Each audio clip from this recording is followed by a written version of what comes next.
സംസാരിച്ചിരുന്നു. അവരോട് പിന്തുണ വാഗ്ദാനം. പോലീസിന്റെ അന്വേഷണം തൃപ്തികരമാണോ? പോലീസിന്റെ അന്വേഷണം തൃപ്തികരമാണെന്ന് കുടുംബം ആവശ്യപ്പെട്ടിട്ടുണ്ട്. അന്വേഷണം വേണമെന്ന് അവർ ആവശ്യപ്പെട്ടിട്ടുണ്ട്. അന്വേഷണം വേണമെന്നൊരു ആവശ്യമുണ്ടല്ലോ.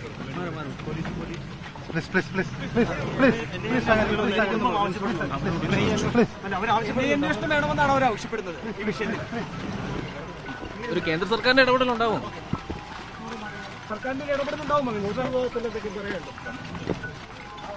ഈ തൃശ്ശൂർ വോട്ട് വിവാദത്തിൽ എന്തെങ്കിലും പറയാനുണ്ടോ? തങ്ങളുടെ സഹോദരനടക്കം ഇരട്ട വോട്ട് ചെയ്തു എന്നാണ് രേഖകൾ പുറത്തു വന്നിരിക്കുന്നത്. നിങ്ങളുടെ കുടുംബം തന്നെ ഈ തെരഞ്ഞെടുപ്പിൽ അട്ടിമറിച്ചെന്നാണോ? മൗനം തുടരുന്നത് എന്തുകൊണ്ടാണ് മൗനം തുടരുന്നത്? ചോദ്യങ്ങൾക്ക് മറുപടി പറയേണ്ടതല്ലേ? മിനിസ്റ്റർ എന്താണ് മറുപടി? കേന്ദ്രമന്ത്രി എന്ന നിലയിൽ അതിന് ഉത്തരവാദിത്വമില്ലേ? ചോദ്യങ്ങൾക്ക് മറുപടി പറയേണ്ടതല്ലേ? മറുപടി ഇല്ലാത്തതുകൊണ്ടാണോ? ഭയമാണോ? എന്താണ് താങ്കൾ ഭയമാണോ? ഭജിക്കാത്തത്? സുരേഷ് ഏട്ടാ, ഭയമാണോ?